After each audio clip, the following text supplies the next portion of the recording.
I'm here to annoy you as much as I can. I don't know what kind of I'm going through. Because, yes, I have a baby bump, but like a normal. No, isn't how I had imagined it.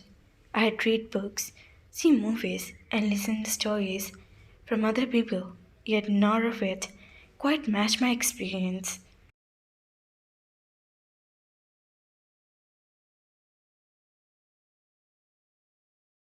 Nor was I walking around with an obviously round belly from the early month. Instead, my bump head's almost non existent until the 6th month, and now, at 9th month, it was, but not overly large. Some days I feel like maybe something was wrong, like my body wasn't responding the way it should. But then at night, when Jungkook placed his palm over my stomach and whispered to our baby, and when I feel those tiny kicks, I feel like everything is okay. Still, the emotion that come with this journey was some morning I wake up feel and sadness, tears spring in my eyes for no reason at all. Sometimes I get irritated by small things, like the way Jungkook fold his clothes or how me over too much, how grandma makes sure I eat healthy when I only eat unhealthy food and don't even give me start by cravings and mood swings. One night I nearly cried because I didn't bring my ice cream. Today was one of those days when I feel tired, not physically, but emotionally. Like I wanted to cry, but didn't know why, and which is why I was trying to keep myself engaged with fun people. Maybe it was the realization that in just a couple of months my life would have changed forever. I would no longer just there. I would be someone's mother. Rumi cupped my face and turned it toward her.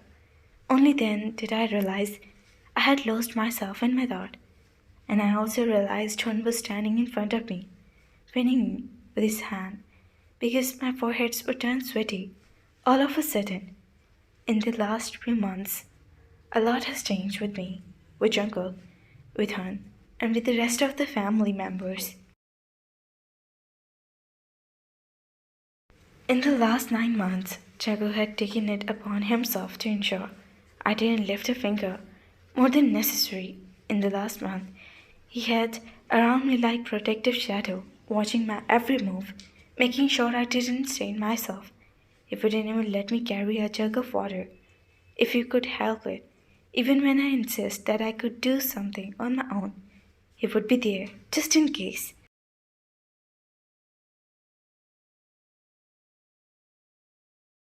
If I reached for a jar, he was already handing it to me.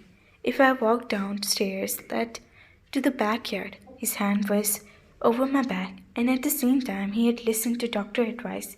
He knew physical activity was necessary for healthy.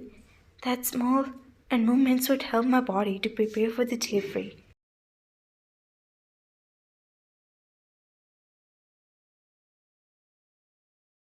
So he allowed me the little things, folding clothes, cutting vegetables while sitting down, walking around the house, letting me cook something, or watering the plant in the backyard. I love it, every bit of it, because all of this overprotectiveness. He never treated me like I was weak.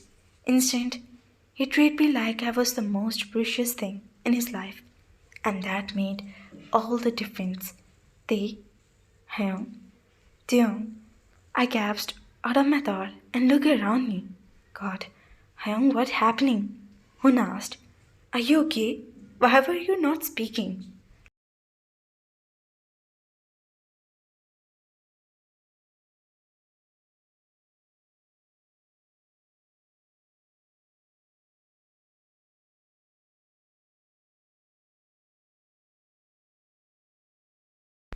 Rumi was still behind me, but he looked worried too. God, why do I scare them so much?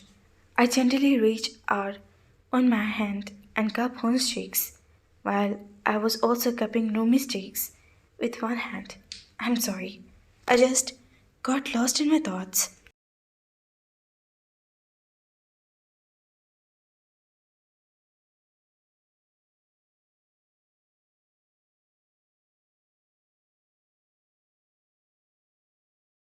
Hun leaned forward and pressed down his head to the crook of my neck silently. He took a sign of relief. I thought something was truly wrong. I thought you were experiencing silent pain, but were not able to speak or something like that.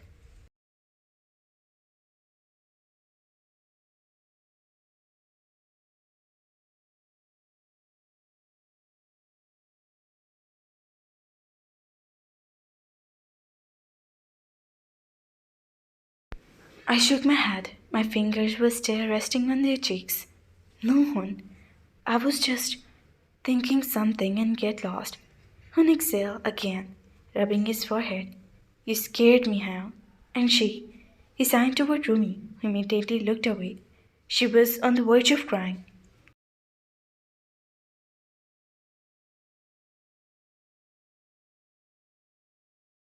I'm really fine, I whispered, placing a light kiss on Rumi's ear before looking at Hun again. You both worried too much. Not our fault. Hun crossed his arm, eyeing me, with a mixture of frustration and protectiveness. Jungkook had drilled into my head that we have watched over you like, and knowing you, you suffered in silence rather than troubling anyone.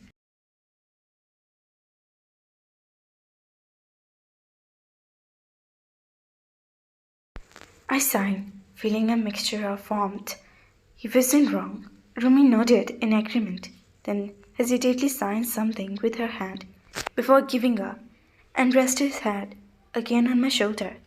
I stroked her hair again. There was the moment when my heart truly clenched.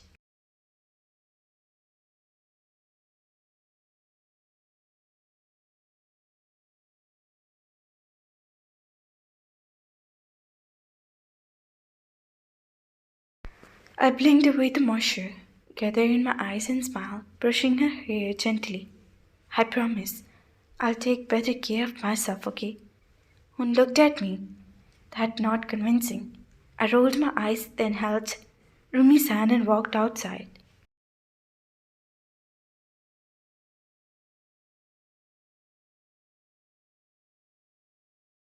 He obviously followed behind, and I had turned around with a jerk to threat him to stop, but before I could see anything, a sharp sitting pain shot through my abdomen, and before I could understand what was happening, warmth spread down my legs.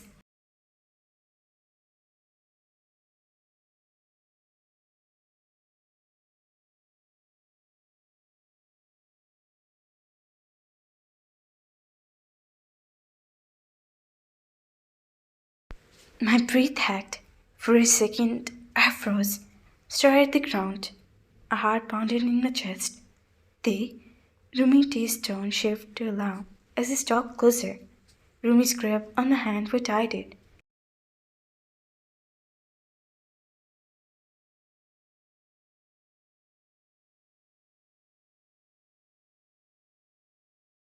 My breath hacked. I looked up at them. My lips parted, but not a word was coming out. A shiver ran down to my spine. Call you Hyung Hun?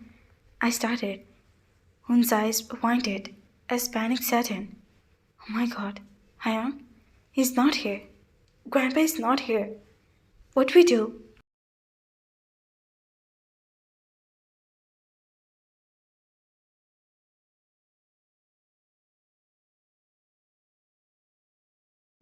Rumi tugged on my hand, tried to steady me. Her own face was pale and worried. I let out a shaky breath, pressing a hand to my belly. I need to sit down. Yeah, yes, sit. Rumi rushed to pull a chair near, knocking it in a hustle. A loud voice exit my mouth. Jungkook, Hun, go and call him.